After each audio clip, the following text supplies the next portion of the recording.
Papua tidak dihadirkan. Kita tidak bisa penuhi, mereka tidak percaya kita itu karena banyak sekali hal-hal yang mereka nikmati sebelumnya. Melawan lupa, integrasi Papua ke dalam Republik Indonesia. Besok jam 7 malam. World News, Senin hingga Jumat live jam setengah 12 malam.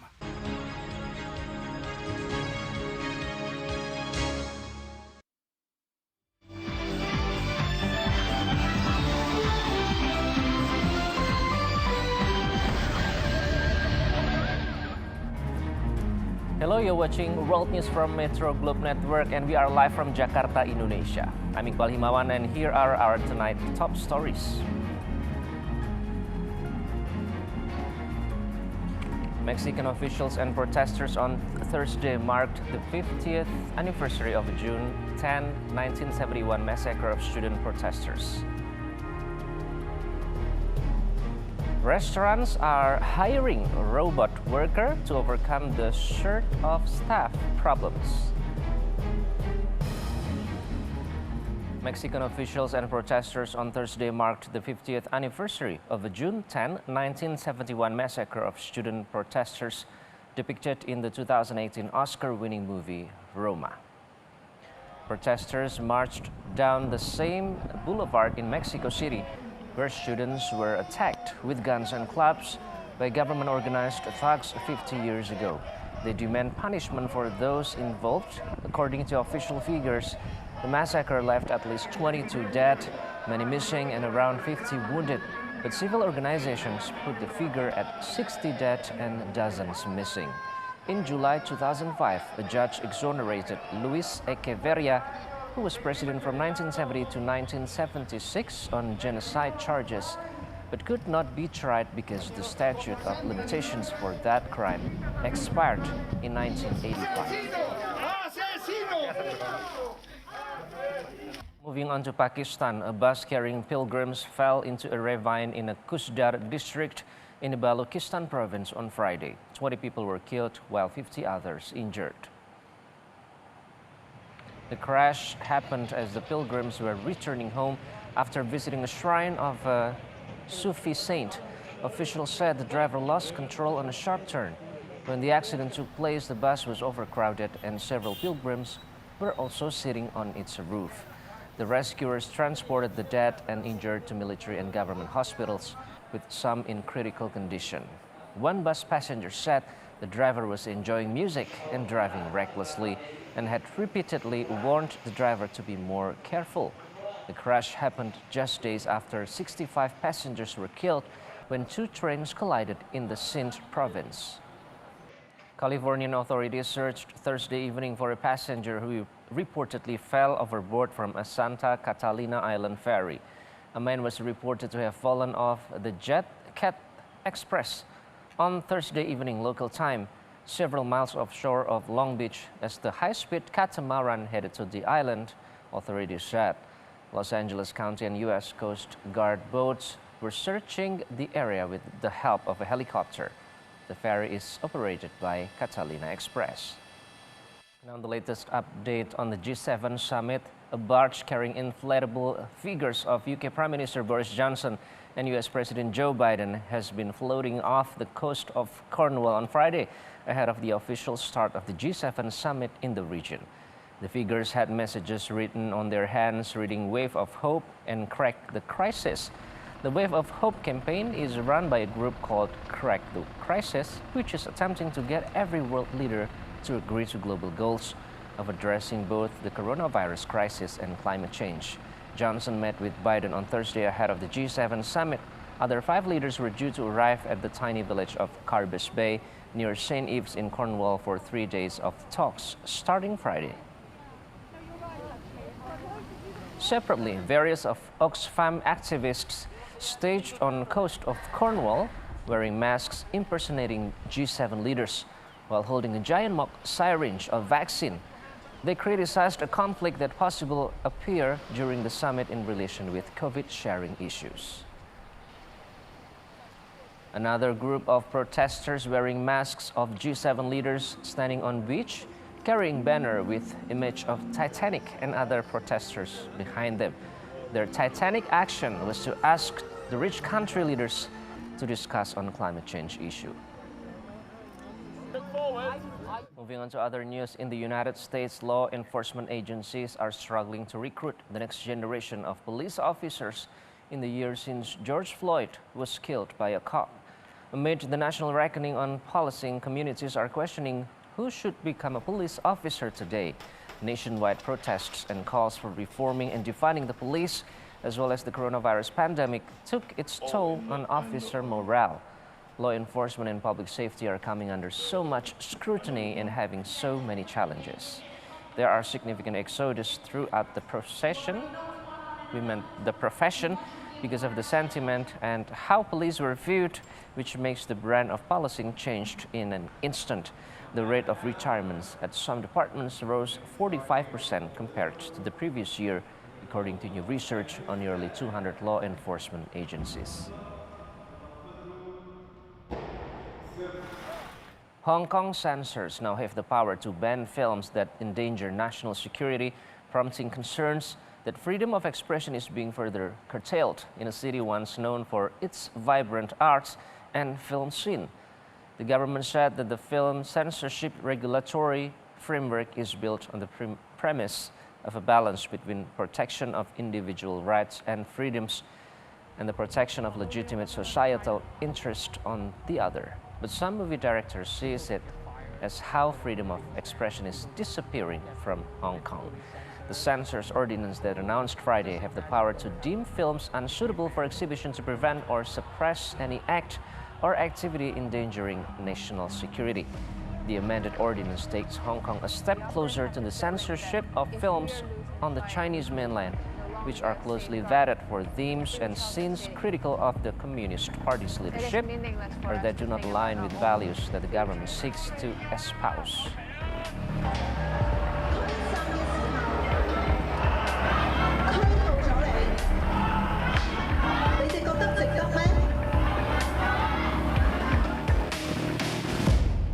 And we'll be back shortly after the break. Stay with us on World News.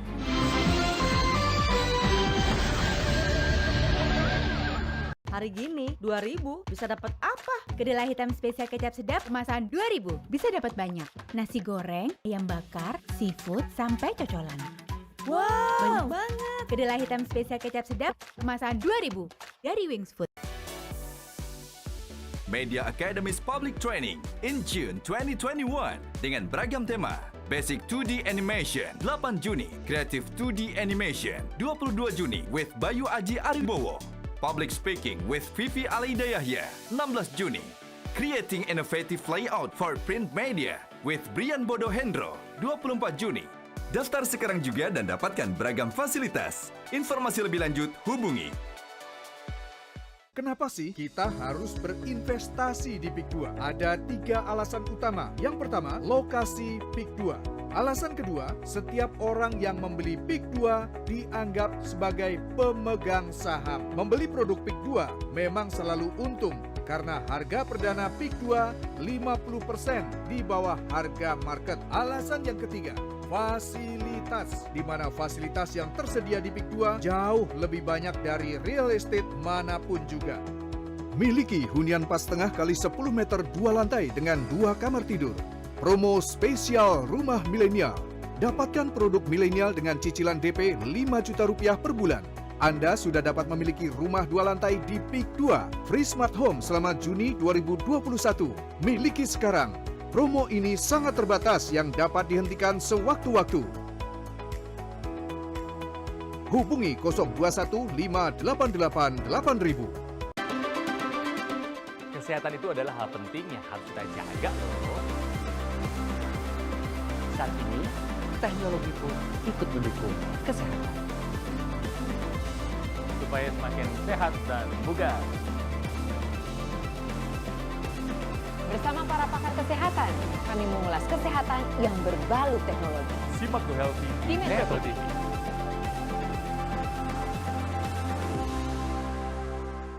Metro TV hadir di mana peristiwa terjadi. Bekerja dengan identitas yang jelas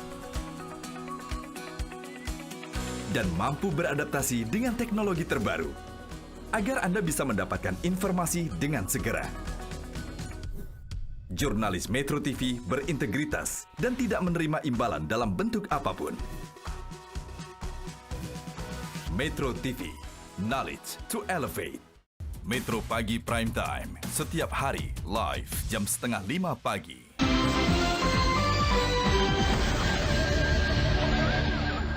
A herd of wild elephants continued their wandering journey in southwest China on Friday as local authorities monitored their movements around the clock. The 14 migrating animals moved westward after days of rainfall in the city of Yushe in Yunnan province, where the herd spent most of their time in the mountains. According to CCTV, 1,583 policemen and emergency workers were deployed on Thursday. 2,560 households were evacuated and 1.2 tons of food was fed to the elephants. Local government officials took measures to divert the elephants from residential areas, including deploying trucks and digging ditches to block their way. Already famous at home, China's wandering elephants are now becoming international stars. Restaurants are hiring robot workers to overcome the short of staff problems.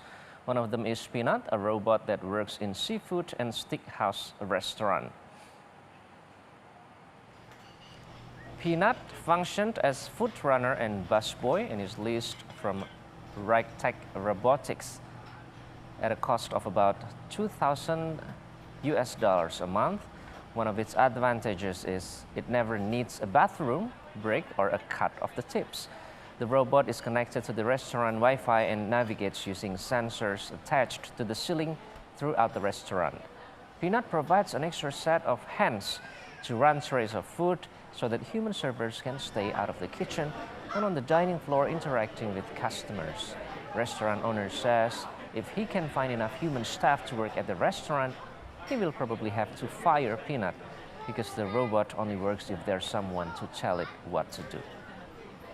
Los Angeles annual video game extravaganza E3 is being staged online this week as the coronavirus pandemic still scampers some physical gatherings. But that won't temper the clamor for new video games to be played on Microsoft and Sony's new next-generation consoles.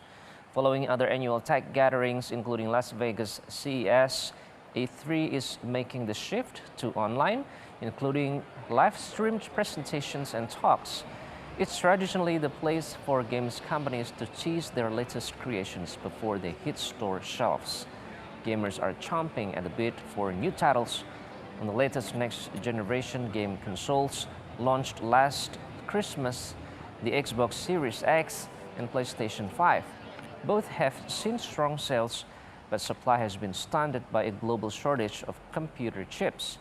There's high anticipation for news on Halo Infinite, the latest in the sci-fi shooter series. Gaming has seen strong growth amid the pandemic, and the organizers believe E3 will always be around in some form. The online version of E3 begins on Saturday, June 12th, and runs till Tuesday, June 15th. Among the esteemed works of art hanging from the walls of Christie's auction house in Paris, a famed replica could fetch over $300,000 next week. Hacking Mona Lisa is named after its antique dealer owner, Raymond Hacking, who acquired the painting in a small village in the Nice area of France. So convinced he was of his painting's authenticity, Hacking, who died in 1977, cast doubt on the original hanging in the Louvre in Paris. He devoted all his energy to defending his version, while Leonardo da Vinci's Mona Lisa entered France's royal collection shortly after 1517. It's one of the most recognizable images in the world. And to other interesting news, the mosquitoes in this laboratory have been infected with a bacteria that may block their ability to transmit viruses. So far, just a handful of laboratories like this have been set up worldwide. The bacteria is called Wolbachia.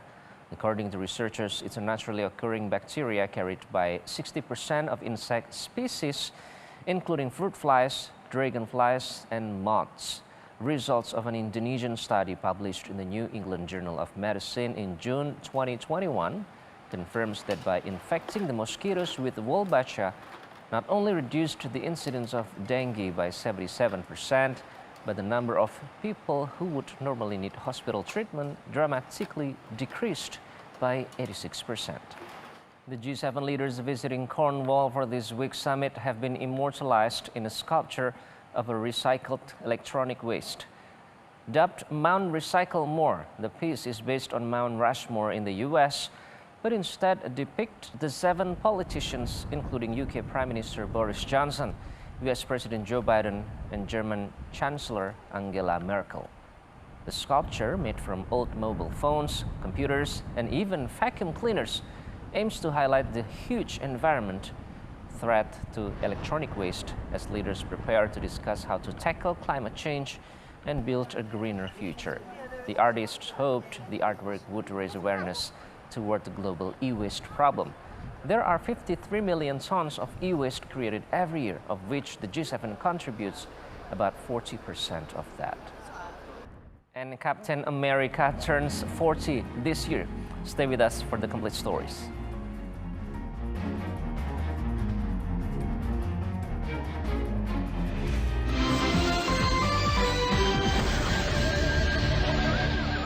Hari gini 2.000 bisa dapat apa? Kedelai hitam spesial kecap sedap kemasan 2.000 bisa dapat banyak. Nasi goreng, ayam bakar, seafood sampai cocolan. Wow, banyak banget. Kedelai hitam spesial kecap sedap kemasan 2.000 dari Wings Food. Pemirsa, tidak ada bosan-bosannya kami selalu mengajak Anda untuk selalu peduli tentang jantung dan juga stroke.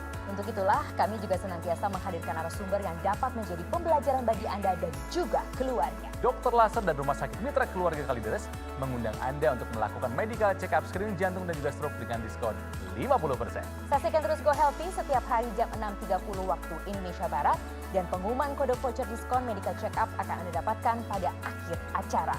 Go Healthy, cara tepat hidup sehat. Kenapa sih kita harus berinvestasi di PIK 2? Ada 3 alasan utama. Yang pertama, lokasi PIK 2. Alasan kedua, setiap orang yang membeli PIK 2 dianggap sebagai pemegang saham. Membeli produk PIK 2 memang selalu untung karena harga perdana PIK 2 50% di bawah harga market. Alasan yang ketiga, fasilitas. Di mana fasilitas yang tersedia di PIK 2 jauh lebih banyak dari real estate manapun juga.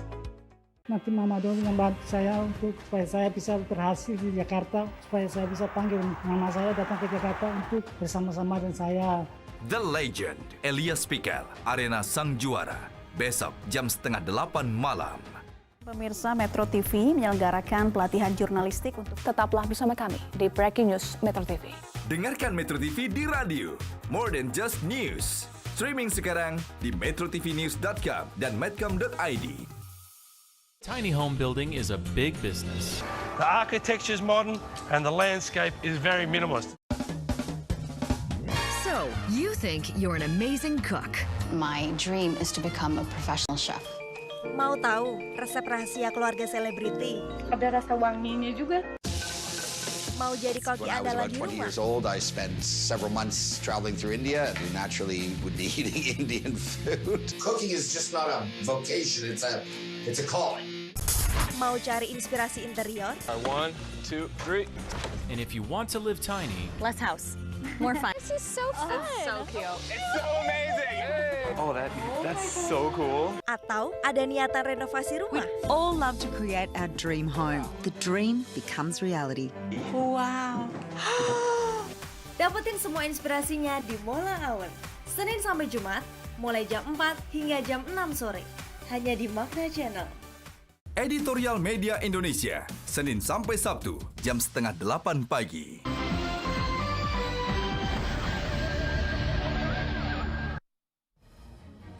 You're back on World News, and from Middle East, Syrian government forces on Thursday shelled villages in the last rebel holdout in the country's northwest, killing at least 11 people and sending hundreds fleeing, according to activists and rescuers.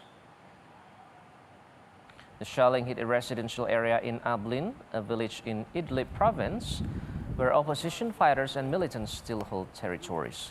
Rescue workers known as White Helmets, who operate in opposition areas, said a mother and her child and at least 5 other civilians were among those killed in the village, where at least 10 shells landed.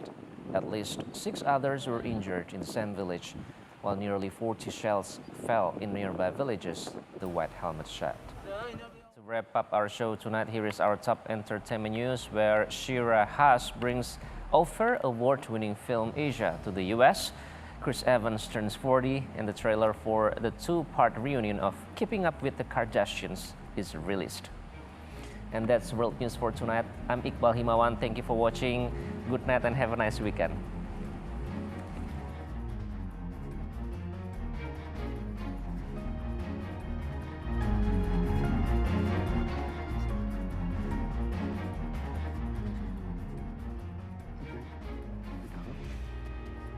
Two-time Ophir Award winner Shira Haas has a new acclaimed film premiering in the U.S.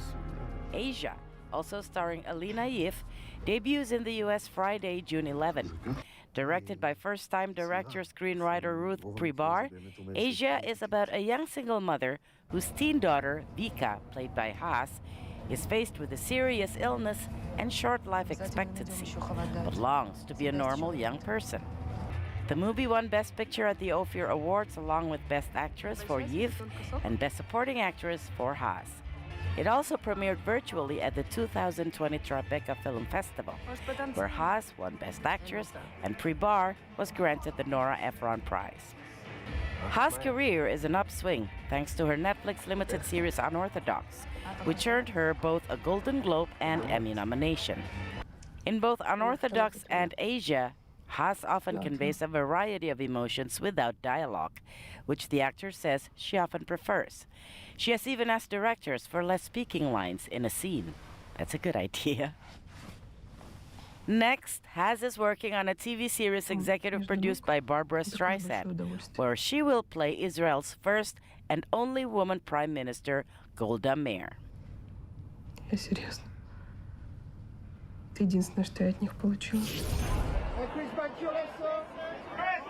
He may be Captain America for a generation of young people, but actor Chris Evans started his career in teen comedies in the early 2000s, such as Not Another Teen Movie and The Perfect Score. I love those. His first foray into superhero movies was with a role in The Fantastic Four in 2005, a role he reprised in the less successful sequel 2 years later. They weren't very good. Evans took the shield of Captain America in 2011 after reportedly refusing the role a few times due to anxiety. He went on to be part of the Marvel Cinematic Universe for a total of 11 movies, including The Avengers, Captain America the Winter Soldier, and Captain America Civil War, before bowing out in Avengers Endgame in 2019. In between the blockbusters, he starred in indie movies, including Bong Joon-ho's Snowpiercer, the drama Gifted, and directed his first film, Before We Go, in 2014. Most recently, he has starred in the hit mystery comedy Knives Out by Ryan Johnson in 2019, and Apple TV Plus drama series Defending Jacob.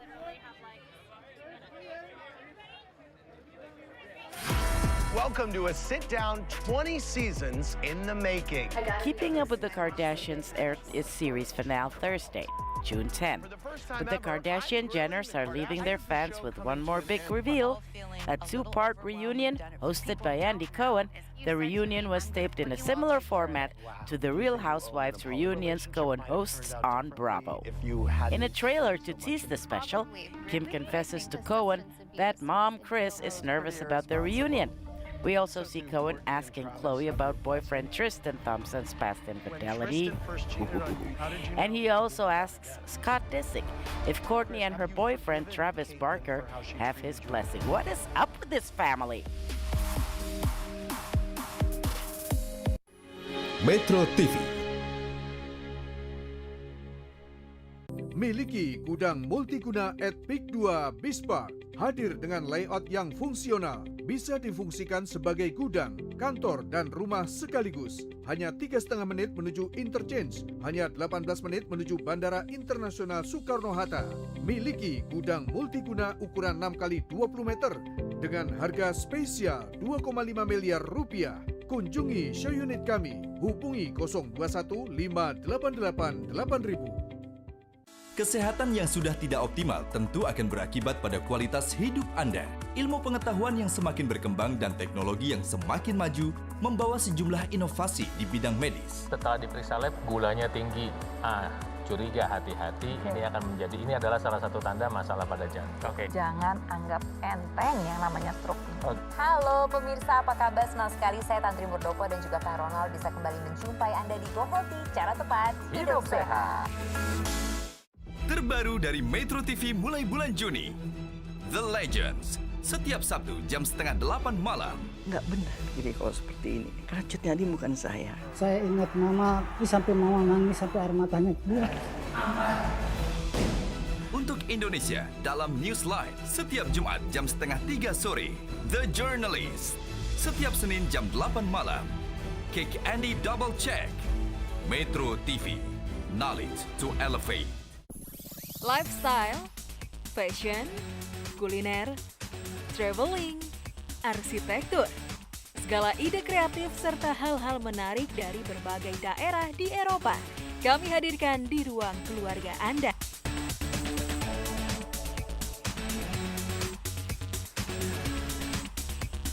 Euromax, setiap Senin jam 7:30 malam.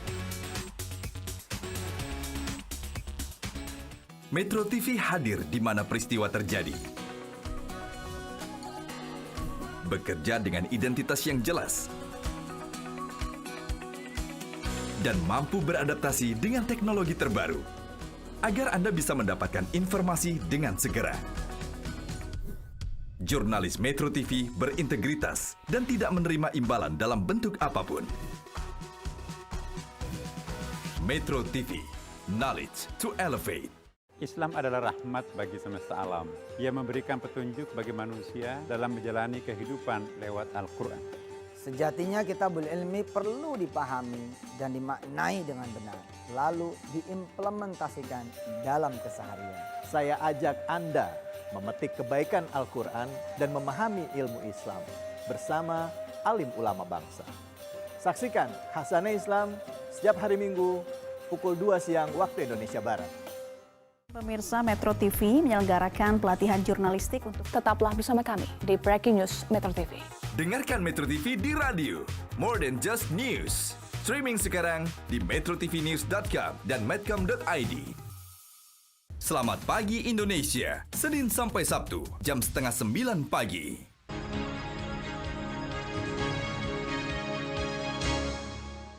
Indonesia tanah air beta, pusaka abadi nan jaya. Indonesia sejak dulu kala tetap dipuja-puja bangsa. Indonesia tanah air beta, pusaka abadi nan jaya. Indonesia sejak dulu kala tetap dipuja-puja bangsa. Di sana tempat lahir beta, dibuai dibesarkan bunda, tempat berlindung di hari tua sampai akhir menutup mata, tempat berlindung di hari tua sampai akhir menutup mata.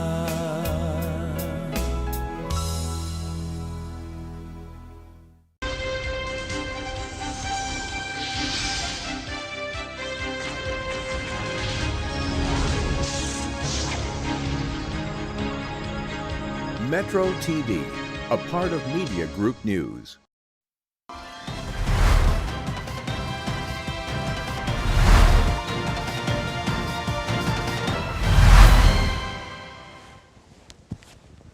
Inilah headline news pukul 00 waktu Indonesia Barat. Kepala Penanggulangan COVID-19 Olimpiade Tokyo 2020 Nobuhiko Okabe menyatakan bahwa membuka stadion untuk penonton pada Olimpiade dan Paralimpiade sepertinya tidak mungkin pada musim panas nanti.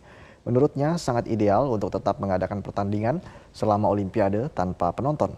Ia juga menyarankan agar penonton untuk tetap di rumah dan menyaksikan pertandingan Olimpiade melalui media televisi untuk tetap menikmati Olimpiade.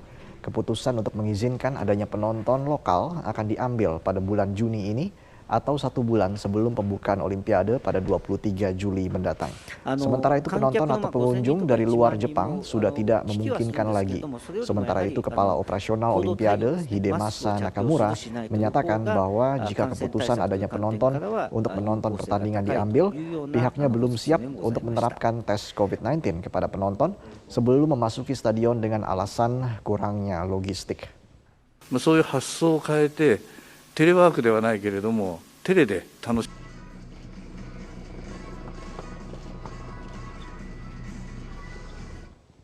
Kirap obor Olimpiade Tokyo mengakhiri perjalanan 2 harinya di prefektur Aomori pada hari Jumat. Kota Hachinohe menjadi lokasi akhir dalam kirap obor kali ini.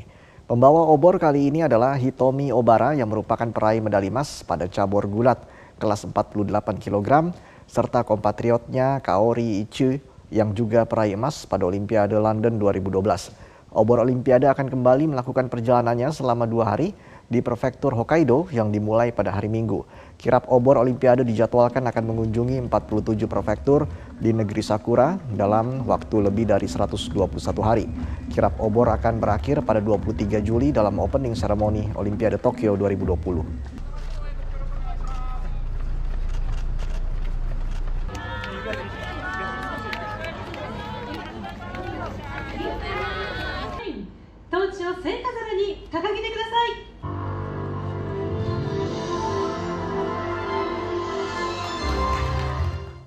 Demikianlah Headline News, pemirsa. Headline News akan kembali 1 jam mendatang.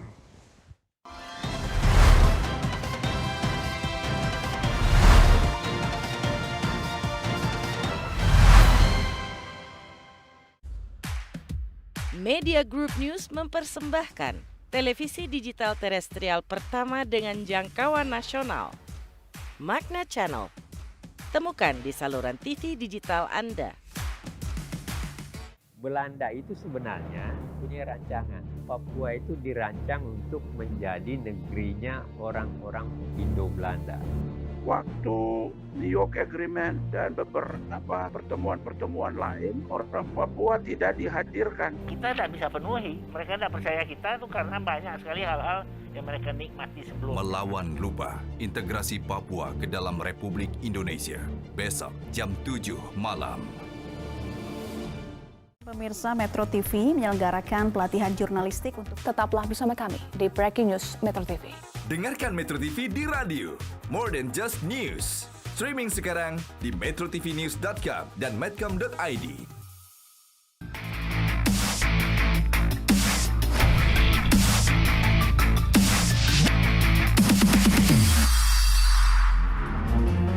Good evening. You are watching Asia Prime live on Metro Globe Network with me, Sarah Wayne.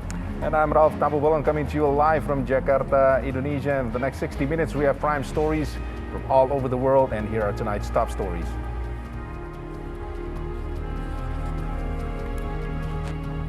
The G7 summit will take place between the 11th until the 13th of June and will be the first in-person meeting between United States President Joe Biden and his counterparts.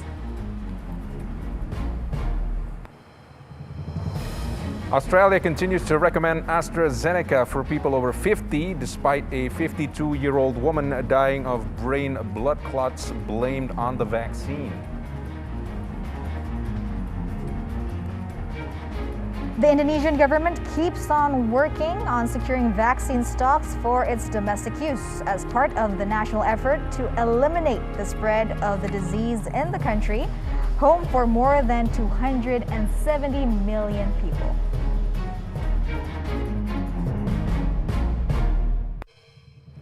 We begin with Japanese Prime Minister Yoshihide Suga, who departed Tokyo Thursday to attend the G7 summit in the UK, where he hopes to gain support from other leaders for the upcoming Olympic Games.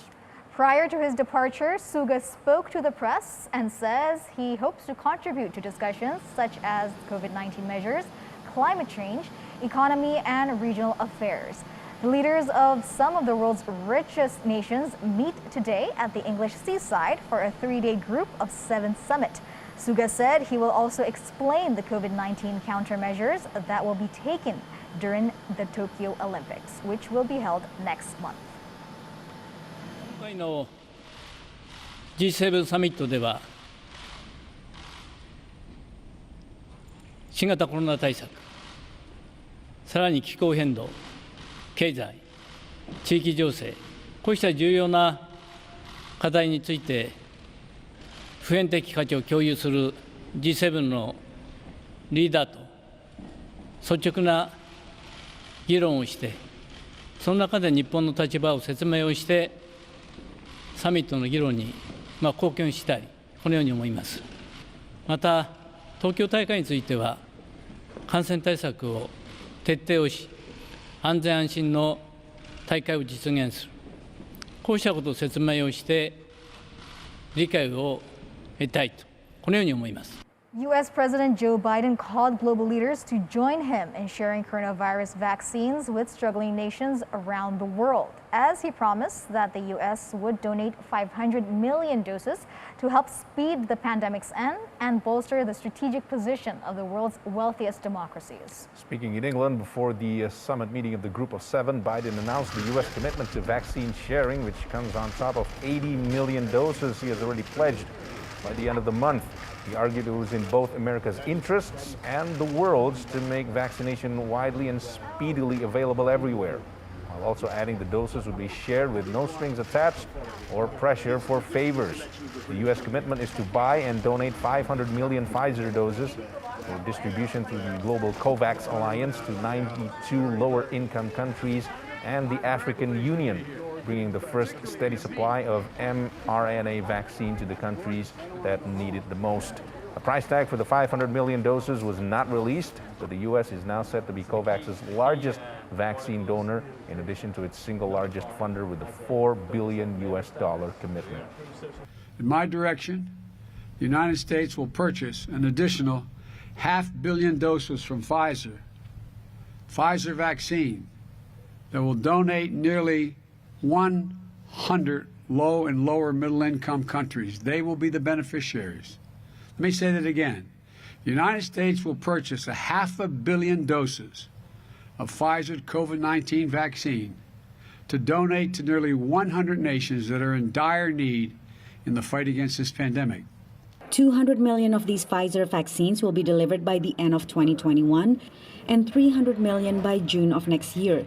They are in addition to the 80 million already committed by the U.S. to be delivered by the end of the month.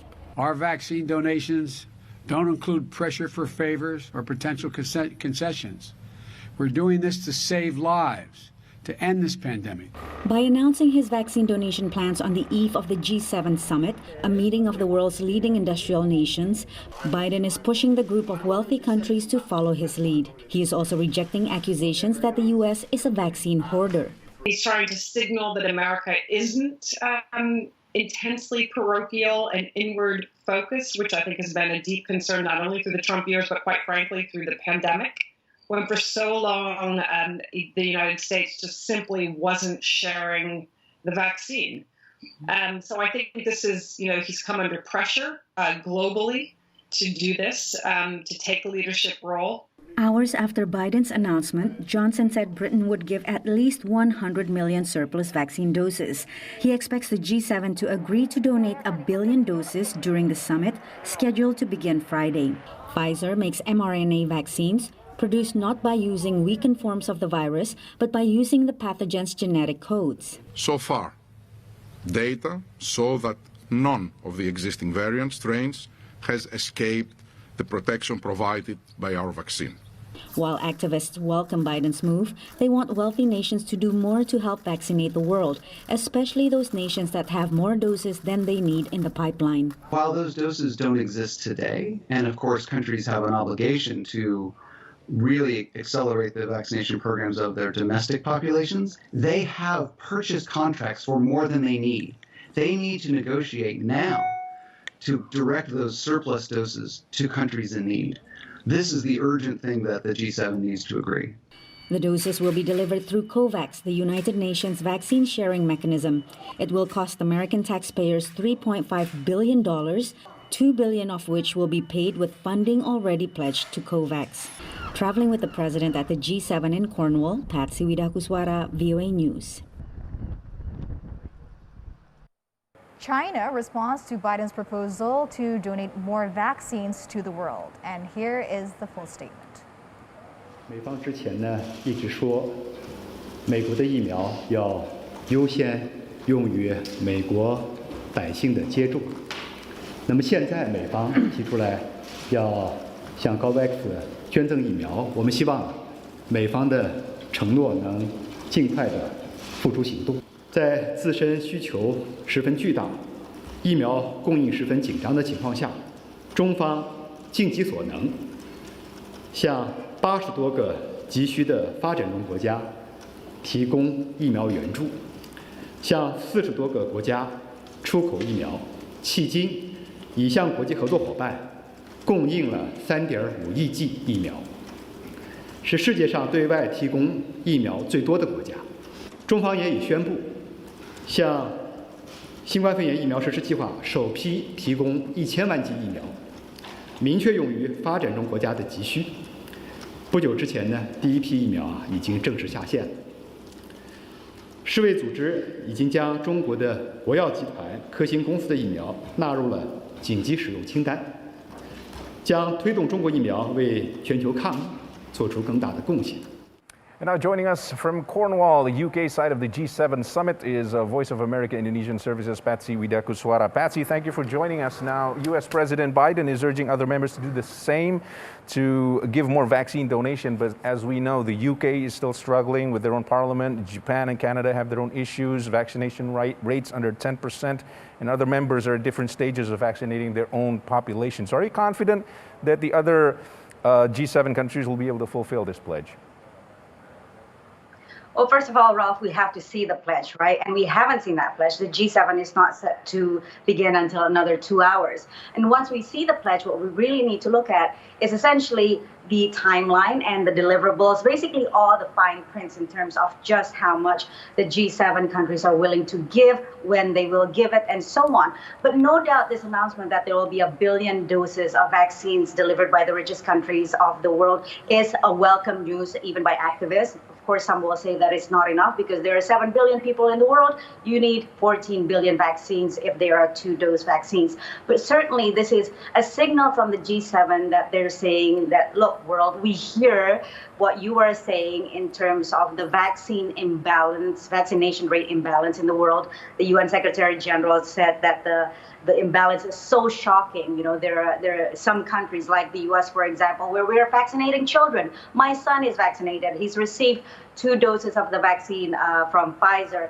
While in some countries, they are not even able to vaccinate their health workers and their seniors. So there's certainly an acknowledgement from rich countries that we need to do more, we need to step up to the plate. And that is exactly the message that Joe Biden is trying to deliver as he dropped this big news of 500 million doses of Pfizer and basically saying, look, the rest of you have got to step up here at the G7. So we'll see what kind of pledge they'll come up in the next 3 days.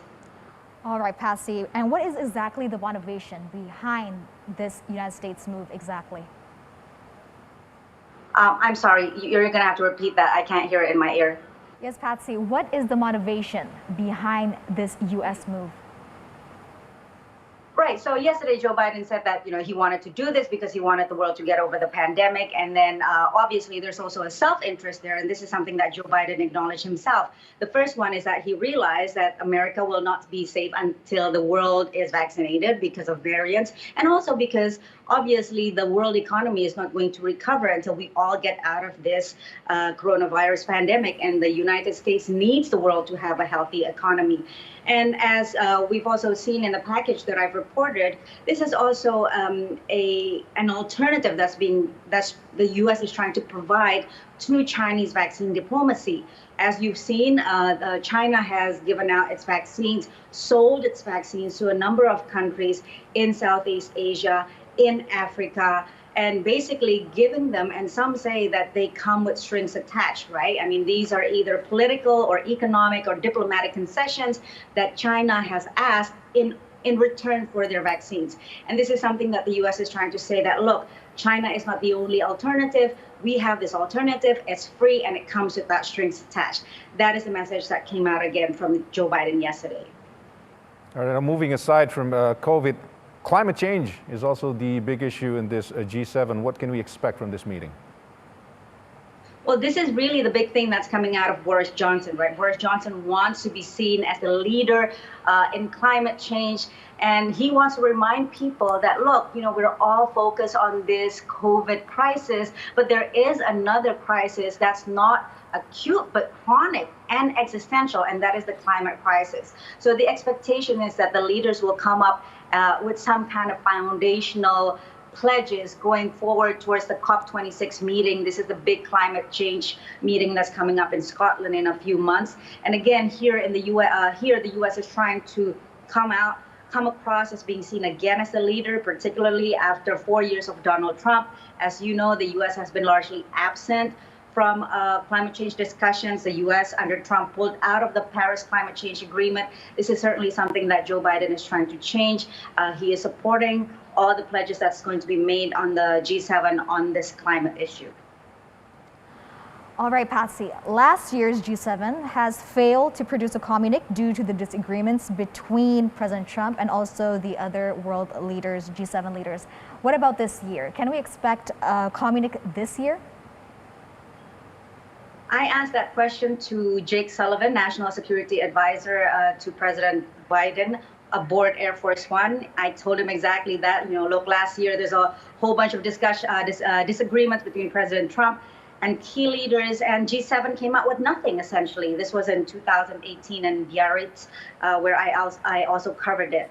Can we expect a communique now? Can we expect an agreement from these rich countries, whether it's on vaccine diplomacy, whether it's on climate change? And he said, we never know what will happen in an international format, but yes, we can expect some kind of declaration. And we've already seen that kind of convergence, both in terms of vaccine sharing and in climate change. One more thing I'd like to add about vaccine sharing is I think the G7 is the format where rich countries can say to the world, look, we know that you've been looking towards us to come up with some sort of vaccine strategy against the world. And we know that we've been accused of vaccine hoarding. And this is a well-founded accusation.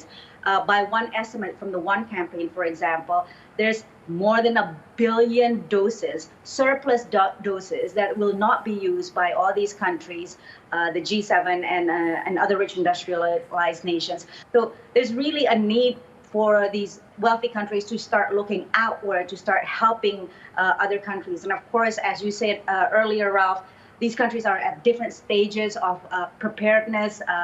Japan and Canada, they have less than 10% of their population vaccinated. So we'll see what kind of commitments will come out in the next 3 days. All right, Patsy, last question. Are there any specific figures as to how many Southeast Asia nations would get vaccine donations? Right, so all these donations will be given through COVAX, that as you know, the UN mechanism to ensure that lower and middle income countries, including Indonesia, have the same access or have better access to vaccines, because as we know, wealthy countries who have the money and who have the resources have been basically saying this is how much we want from your supply, and therefore creating a bottleneck for everybody else to get their share of the vaccine. And that's why the reason COVAX was created. So COVAX consists of 92 member countries. Indonesia is one of them.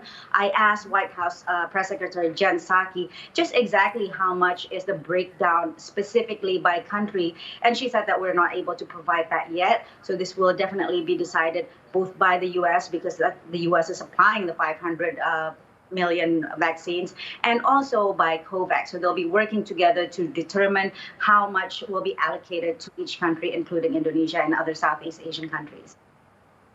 Okay, thank you, Patsy, for the report. Patsy Widakuswara, Voice of America Indonesian Service, joining us live from Cornwall, UK, site of the G7 summit.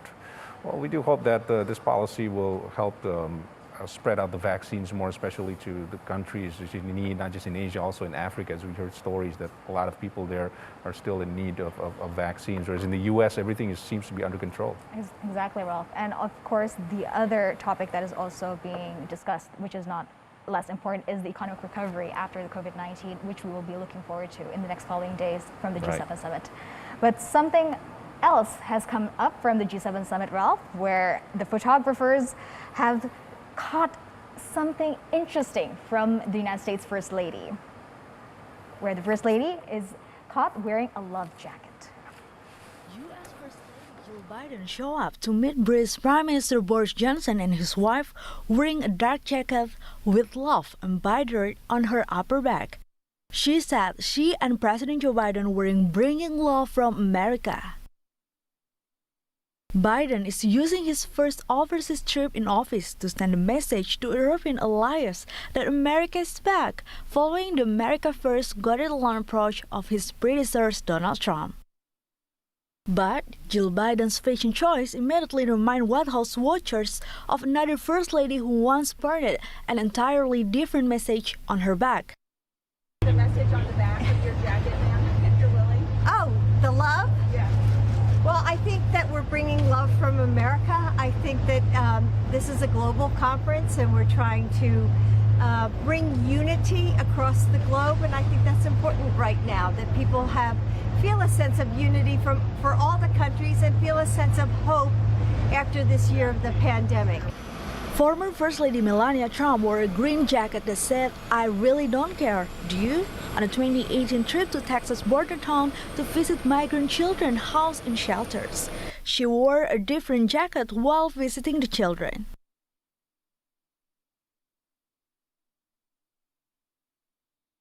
And stay with us for more stories coming your way. You're watching Asia Prime on Metro Globe Network.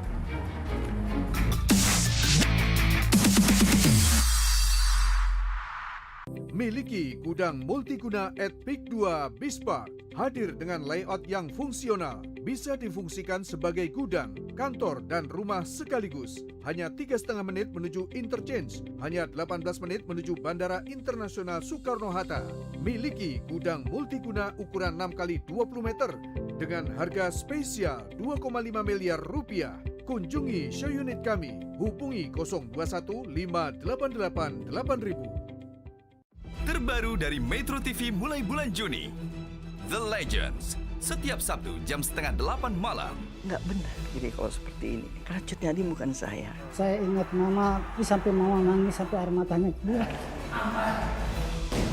Untuk Indonesia, dalam Newsline, setiap Jumat jam 2:30 sore. The Journalist, setiap Senin jam 8 malam. Kick Andy Double Check. Metro TV, knowledge to elevate. Kita banyak yang sudah tahu serangan jantung dapat menyerang siapa saja, kapan saja, dan di mana saja. Namun apakah Anda yakin tidak terkena serangan jantung? Saya Salim, usia 63 tahun. Pernah mengalami serangan jantung. Rasanya serangan jantung waktu itu sakit sekali.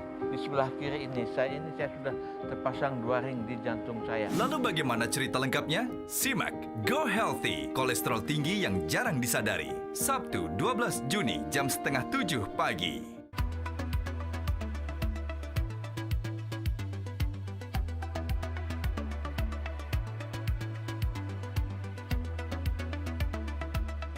Nikmati Metro TV HD di saluran digital Anda.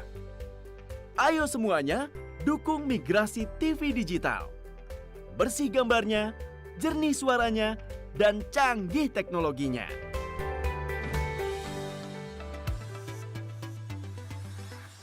Untuk meningkatkan kualitas siaran, Metro TV migrasi ke satelit merah putih Telkom 4 dengan parameter: pastikan tetap terinformasi dengan tayangan lebih jernih bersama Metro TV. Salah satu cara mencegah penyebaran virus corona adalah dengan menggunakan masker. Berikut adalah cara menggunakan masker yang baik dan benar. Cuci tangan terlebih dahulu sebelum memakai masker.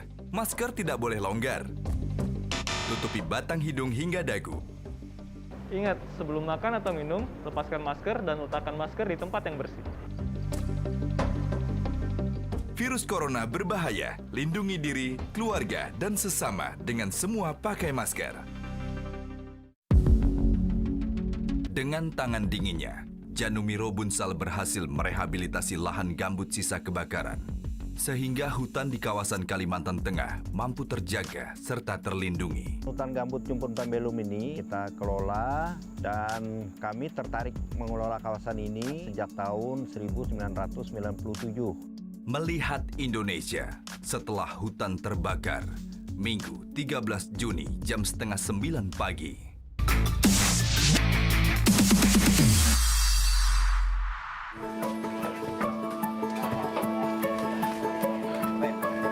In Bokela village, Nagekeo Regency, is Nusa Tenggara, a group of housewives have been gathering since morning to learn on how to make natural color to dye yarns that will be used to weave the Hobanage woven textile. This color making is using ingredients that are abundantly found in their households and surrounding environments. Materials such as roots of noni plant, turmeric, candle nuts, leaves, and tree barks can be used for making natural color. Using natural color for dyeing yarns technique in weaving process inheritance from their ancestors, but forgotten by many when making Nagekeo traditional woven textile because of easy access to chemical color substances for this time being. For the people of Nagekeo, woven textile using natural dye technique has a very high value. It's also their way to preserve heritage tradition from their ancestors. Itu tenunan Hobanage ini biasanya ditukar dengan 1 ekor kerbau. Artinya apa? Artinya bahwa karya nenek moyang ini sangat tinggi nilainya. Dan kita ingin mengembalikan itu untuk saat ini supaya kita juga selain pelestarian alam, pelestarian budaya, juga bagaimana kita membangkitkan kembali rasa bangga kita terhadap karya-karya kita sendiri. The learning process on making natural color to dye yarn for woven textile is also a form of cultural preservation of local wisdom that needs to be protected. Hopefully, this kind of effort can spread love of ancestors' heritage. From Nagekeo Regency in East Nusa Tenggara, Ignas Kunda is reporting to Metro Globe Network. The Indonesian government has received more than 1.5 million doses of COVID vaccine sourced from AstraZeneca Thursday night. It arrived at the Soekarno-Hatta International Airport. The government of Indonesia keeps working on securing vaccine stocks for its domestic use as part of the national effort to eliminate the spread of the disease in the country, home for more than 270 million people. Indonesian Foreign Minister Retno Marsudi says the newly arrived vaccine was secured through multilateral channels, which is through COVAX facility. Previously, on June 5th, the government of Indonesia has received about 313,000 doses of AstraZeneca vaccine through COVAX facility. Indonesia has secured more than 8.2 million doses of vaccine through COVAX facility, and it is all free. On Friday afternoon, Indonesia has received additional 1 million doses made by China's pharmaceutical firm Sinopharm. They'll be used in the so-called Gotong Royong national vaccination program. Indonesia's Energy and Mineral Resources Minister Arifin Tasrif inaugurated the operating of Merakes gas field expansion, the Jangkrik floating production unit in East Sepinggan, East Kalimantan. The field extension was built with investment of $1.3 billion. The Jangkrik floating production unit is located offshore Kutai Basin in deep water. The project is handled by Italian multinational oil and gas company ENI through its Indonesian unit ENI East Sepinggan. The unit has started on stream this April and this year and will distribute 368 MMSCFD during its peak production. The Marrakesh production field will contribute to extend the operating schedule of Bontang LNG refinery. Gas from Marrakesh and Jangkrik will also be distributed through gas pipeline for domestic use as much as 117 MMSCFD in 2022 to 2025. A moment was captured when Indonesian President Joko Widodo had a conversation with a representative of container truck drivers at a container terminal in Tanjung Priok, Port North, Jakarta on Thursday, where the driver complained about traffic congestion and also thuggery that they have to face in the Tanjung Priok area. President Joko Widodo took an immediate response by calling the National Police Chief General Listio Sigit, asking to solve the problem. Depo Fortune ini memang sangat luar biasa. Jadi bisa mengimbas ke arah Cakung, mengimbas ke arah Pak Kapolri, selamat pagi. Selamat pagi Bapak Presiden. Enggak, ini saya di Tanjung Priok. Ada keluhan, banyak keluhan dari para driver kontainer yang berkaitan dengan pungutan liar, pungli di Fortune, di MPCT 1, kemudian di Depo Dwipa. Pertama itu. Yang kedua juga kalau pas macet itu banyak driver-driver yang dipalak sama preman-preman. Ini keluhan ini tolong bisa diselesaikan. Itu aja, Pak Bori. Ya. A disabled couple from Kudus, Central Java, can inspire many for their efforts to survive the COVID-19 pandemic despite their physical limitations. In the midst of pandemic COVID-19, former newspaper seller and his wife managed to rise from their economic downturn condition to be focused on establishing their own business, which is an online garment reseller. And using social media network, they now have 7 employees working on their fashion business. This is Muhammad Arif and Anik Mahmuda, a disabled couple from Kudus, Central Java. Though to support their mobility, they use wheelchairs, but it doesn't stop them to be productive to earn during COVID-19 pandemic. In their storehouse in Bakaran Kapriak village, they work to earn by selling Muslim robes and other fashion stuffs. No one ever expected before that, though in their physical limitation, the couple is able to create jobs. They are now assisted by 7 workers for tasks such as for handling administration stuffs and packaging. Arif testifies that his wife and him started the business with zero capital and later they managed to save 300,000 rupiahs. That amount of money then was used to expand their business. Their business began in 2018 and since the pandemic it has been growing gradually, which allows the couple to create more jobs. Using El Mahmudah brand and collecting products from Kudus and surrounding areas crafters, the couple have sent the products to many places across Indonesia. They keep their principle that everything should start from ourselves. Awake now or shrink forever is their principle. The couple is now can enjoy the result of their works. Semua berawal dari sebuah tekad ya Mas. Dulu saya tahu sendiri saya jualan koran, sedangkan istri dropship. Tanpa modal sama sekali kita merintis usaha ini. Tanpa modal, jadi istri menjualkan barang orang lain. Alhamdulillah lama-kelamaan punya uang 300.000 ya. Iya, modal awal 300.000 itu alhamdulillah sampai sekarang. Awalnya satu pekerja dulu, satu yang ikut di sini. Habis itu lama-kelamaan ini bertambah. Ini 7 Mas.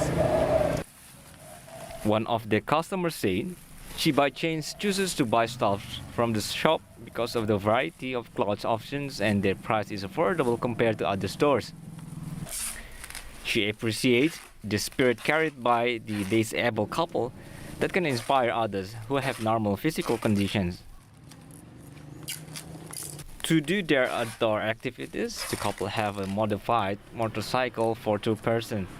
In the midst of the pandemic, many experience difficulties to find jobs, but with their positive spirit and hard work, the former newspaper seller and wife are able to sustain their life and even create jobs.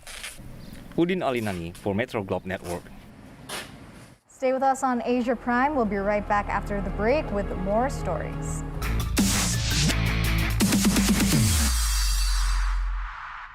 Miliki gudang multiguna at Peak 2 Bispark. Hadir dengan layout yang fungsional. Bisa difungsikan sebagai gudang, kantor, dan rumah sekaligus. Hanya 3,5 menit menuju interchange. Hanya 18 menit menuju Bandara Internasional Soekarno-Hatta. Miliki gudang multiguna ukuran 6x20 meter dengan harga spesial 2,5 miliar rupiah. Kunjungi show unit kami. Hubungi 021 588 8000. Berbagi cerita seputar masalah kesehatan langsung dari sumbernya. Awal saya kena stroke kan saya nggak bisa jalan. Sama sekali. Nggak bisa napas. Sesak nafas. Sesak napas yang akut banget. Kejang, melorot jatuh. Minum biasa aja tanpa ada rasa dingin atau apa. Itu rasanya udah di sini tuh nyeri. Bagaimana cara agar kesehatan kita tetap terjaga? Apa saja solusinya? Saksikan Go Healthy di Metro TV. Menuju rehat malam bersama program-program berita Metro TV. Rangkuman berita pilihan hari ini di dalam negeri dan mancanegara. Saya Iqbal Himawan akan menemani Anda dalam program Top News. Laporan perkembangan terkini serta dari dunia olahraga. Jumpa lagi di Metro Sport. Selamat malam pemirsa Metro Malam kembali hadir menjumpai. Kami dampingi Anda menutup hari, memastikan malam Anda terisi dengan informasi yang baik dan terkonfirmasi. Metro TV, knowledge to elevate.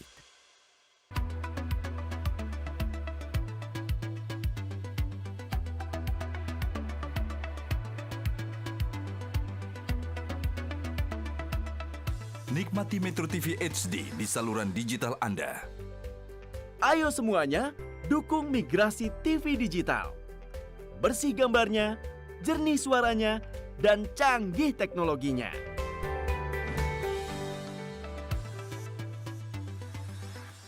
Untuk meningkatkan kualitas siaran, Metro TV migrasi ke satelit merah putih Telkom 4 dengan parameter. Pastikan tetap terinformasi dengan tayangan lebih jernih bersama Metro TV. Salah satu cara mencegah penyebaran virus corona adalah dengan menggunakan masker. Berikut adalah cara menggunakan masker yang baik dan benar. Cuci tangan terlebih dahulu sebelum memakai masker. Masker tidak boleh longgar. Tutupi batang hidung hingga dagu. Ingat, sebelum makan atau minum, lepaskan masker dan letakkan masker di tempat yang bersih. Virus corona berbahaya, lindungi diri, keluarga, dan sesama dengan semua pakai masker. Banyak nelayan tidak bisa melaut karena kondisi perahunya tidak layak pakai. Nelayan membutuhkan perahu yang berkualitas agar mereka bisa kembali produktif. Melalui program Susi Cek Ombak, saya Susi Pujiastuti mengajak Anda berdonasi melalui rekening Yayasan Benih Baik Indonesia, Nelayan Berseri Laut Lestari.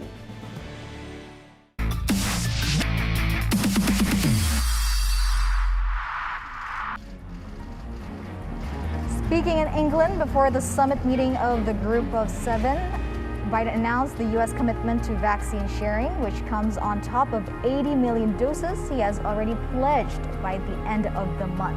He argued it was in both America's interest and the world's to make vaccination widely and speedily available everywhere.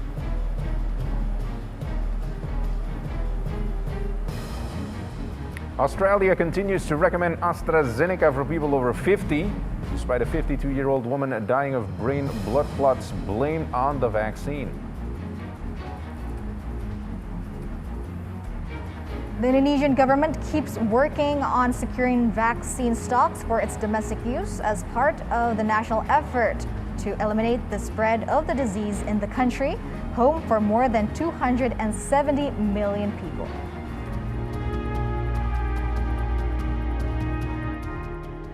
Australia continues to recommend AstraZeneca for people over 50, despite a 52-year-old woman dying of brain blood clots blamed on the vaccine. The death confirmed Thursday is only the second fatality in Australia to be blamed from the 3.6 million doses of the AstraZeneca vaccine administered in the country since March. The first was a 48-year-old woman who died in April.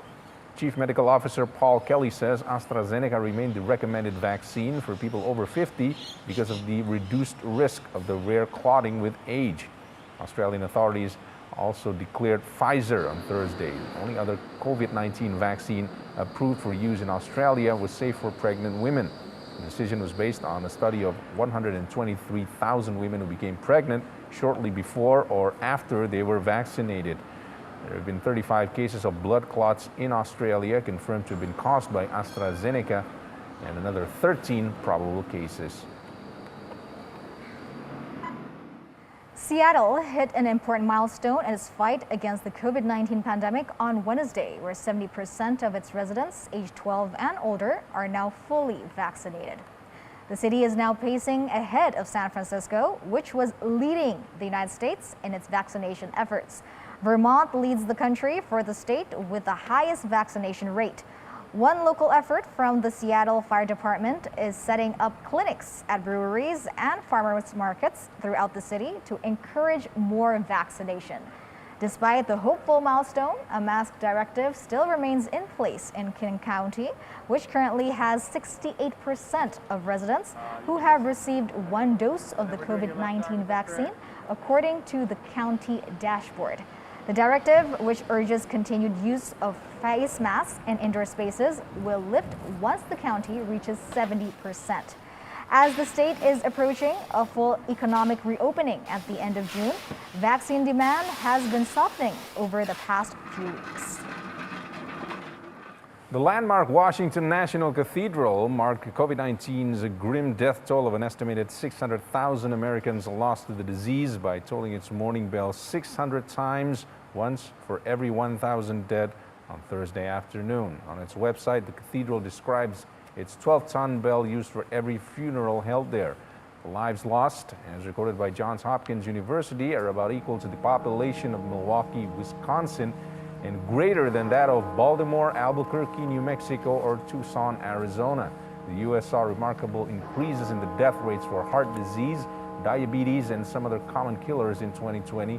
And experts believe a big reason may be that many people with dangerous symptoms made the lethal mistake of staying away from the hospital for fear of catching the virus. The death rates posted online this week by federal health authorities add to the growing body of evidence that the number of lives lost directly or indirectly to the coronavirus in the U.S. is far greater than the officially reported COVID death toll of nearly 600,000 in 2020-21. But the data released this week showed the biggest increase in the death rates for heart disease and diabetes in at least 20 years.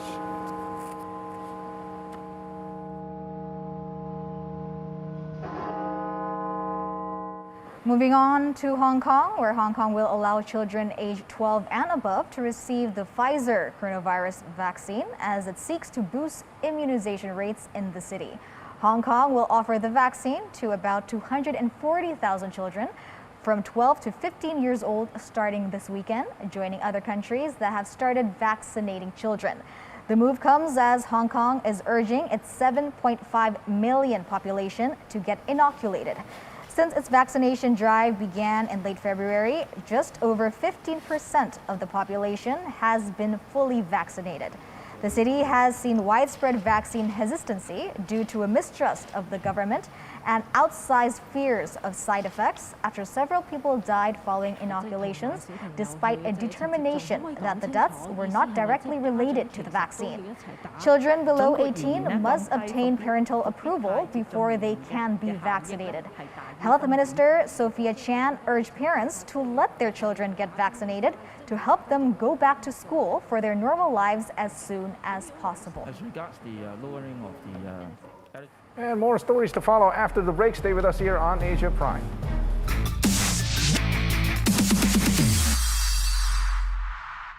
Kesehatan yang sudah tidak optimal tentu akan berakibat pada kualitas hidup Anda. Ilmu pengetahuan yang semakin berkembang dan teknologi yang semakin maju membawa sejumlah inovasi di bidang medis. Setelah diperiksa lab, gulanya tinggi.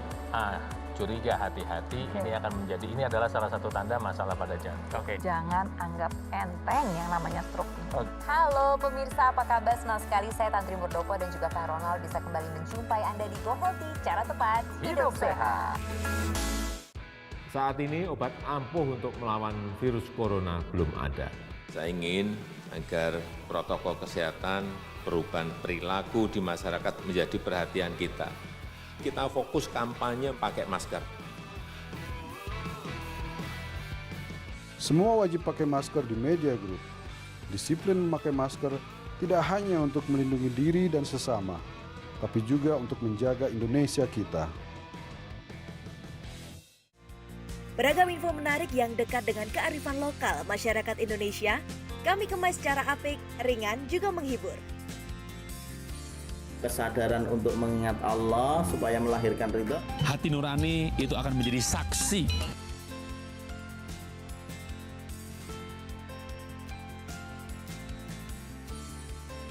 Usparagam Indonesia, Sabtu dan Minggu jam 5 sore di Magna Channel.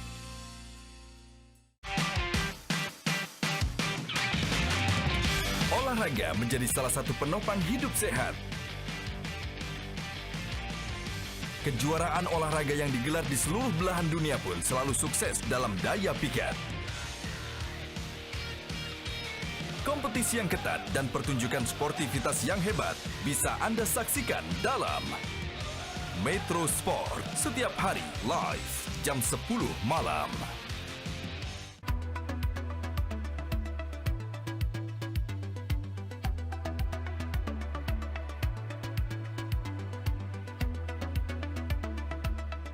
Nikmati Metro TV HD di saluran digital Anda. Ayo semuanya, dukung migrasi TV digital. Bersih gambarnya, jernih suaranya, dan canggih teknologinya.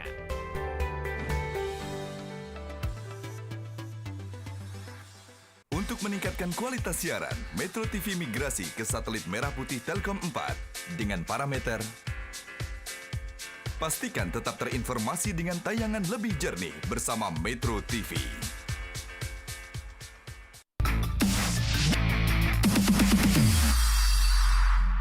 Queen Elizabeth II has marked what would have been her husband, the late Prince Philip's 100th birthday, with the planting of a newly bred rose named after him. The monarch watched the Duke of Edinburgh rose planted in the Windsor Castle Gardens last week to commemorate Philip's centenary Thursday, June 10th, 2021. The small rose bush was a gift from the Royal Horticultural Society's president, Keith Weed. The rose, which is deep pink and dappled with white lines, was newly bred following Philip's death April 9th at Windsor Castle. For every rose sold, the company Harkness Roses will donate £2.50 or $3.50 to a fund aiming to help a million more young people from all backgrounds to take part in the Duke of Edinburgh's Award, a popular youth award program set up by Philip in 1956. Philip, who was born on the Greek island of Corfu on June 10, 1921, married then Princess Elizabeth in 1947. 5 years before she became the Queen of England at the age of 25. Their marriage lasted 73 years, making Philip Britain's longest-serving consort. The Queen has called her husband her strength and stay in public. He devoted his life to royal service, taking on tens of thousands of engagements and accompanying the Queen on official visits to some 140 countries. He retired from royal duties in 2017 at the age of 96. Creations for Mick Jagger by late designer and then partner Loren Scott are to be auctioned by Christie's online, with proceeds going to a scholarship program Jagger set up in Scott's name. You might think designing concert clothes for a rock star is easy, but that is not the case, especially if that rock star is as specific as Mick Jagger and he wants to send out a message. So back in 2013, when designer Lorenz Scott, Jagger's then partner, was creating designs for the Rolling Stones frontman to wear at the band's historic first performance at the Glastonbury Festival, Jagger wanted something special. Seeing the show as a, quote, culmination of our British heritage, unquote, he asked for something very British, an oak leaf. And so Scott designed a glittery green sequin jacket based on an oak leaf pattern. The jacket is one of 2 Jagger items going on sale this week at Christie's in London as part of the Lorenz Scott collection, featuring 55 creations from the late designer, who took her own life in 2014. Included are red carpet gowns worn by the likes of Penelope Cruz, Nicole Kidman, Jessica Lange, Sarah Jessica Parker, and Scott herself. Proceeds will go to the Lorenz Scott Fashion Scholarship at Central St. Martin's, set up by Jagger in 2015 to help one student each year, quote, reach their potential in the highly competitive environment of fashion. Scott was raised in small-town Utah, then left as a teenager to become a model in Paris, and later a top Hollywood stylist and costume designer before turning to fashion design. She was known for her elegant creations in lush fabrics. Among her many influential customers was former First Lady Michelle Obama. The clothes on public view at Christie's from June 11th to June 16th are being sold online until July 1st. Star of Knight Rider and Baywatch, David Hasselhoff, is encouraging people to get vaccinated. The star, also known as the Hoff, has appeared in 2 videos for the Germany Federal Ministry of Health, Bundesministerium für Gesundheit, or BMG, advising Americans, Germans, and people all over the world to be vaccinated. Hasselhoff says he wants to get life back to normal and says that the virus can kill you. Born in the U.S., the Knight Rider and Baywatch TV star has enjoyed musical success in Germany thanks to his 1989 song Looking for Freedom, which was released in the country around the time of the fall of the Berlin Wall. He ends the video by aptly saying, Hoff off. That's right. For is to get life back to normal is the freedom to get vaccinated and to go around the world. The most important experience of the pandemic for me is death. More news and stories coming up after the break. Stay with us on Asia Prime.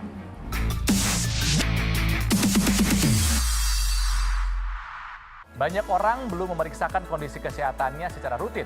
Juga banyak orang yang kemudian mengkhawatirkan masalah biaya sehingga medical check-up pun urung dilakukan. Dr. Laser bekerja sama dengan Rumah Sakit Mitra Keluarga memberikan layanan medical check-up kepada Anda, pemirsa Metro TV. Manfaatkan kesempatan medical check-up screening jantung dan juga screening stroke, diskon hingga 50%. Dan pengumuman kode voucher diskon medical check-up akan ada di akhir acara. Go Healthy, cara tepat, hidup sehat. Kenapa sih kita harus berinvestasi di PIK 2? Ada 3 alasan utama. Yang pertama, lokasi PIK 2. Alasan kedua, setiap orang yang membeli PIK 2 dianggap sebagai pemegang saham. Membeli produk PIK 2 memang selalu untung karena harga perdana PIK 2 50% di bawah harga market. Alasan yang ketiga, fasilitas. Di mana fasilitas yang tersedia di PIK 2 jauh lebih banyak dari real estate manapun juga.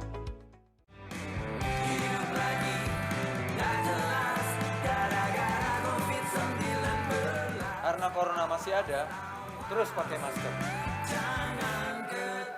Jangan lupa cuci tangan pakai sabun. Terus jaga jarak di mana saja. Hindari juga kerumunan biar aman. Batasi kegiatan di luar rumah, jangan kendor protokol kesehatan. Vaksin untuk Indonesia.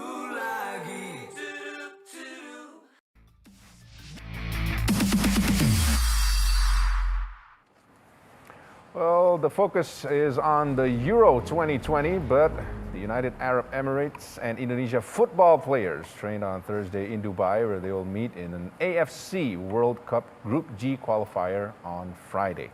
For Indonesia's squad, this match will be the last match before having a playoff game to reach the 3rd round of World Cup 2022. In the first match, United Arab Emirates had a 3 points winning after beating Indonesia with 5 goals, while Indonesia's squad could not record any goal.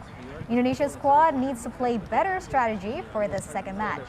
UAE's coach Bert van Marwijk knows that the team will play effortless, and UEA team currently sits second in the standings and are on course to reach the third round of the World Cup qualifications.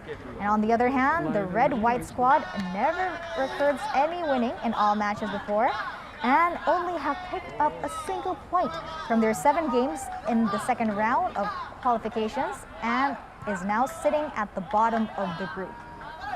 Besides gap on the standings, both squads had prepared all players on this last match. While UEA will play respectfully against Indonesia, while Indonesian squad coach Shin Tae-yong says his team passed a quality training to play defensively.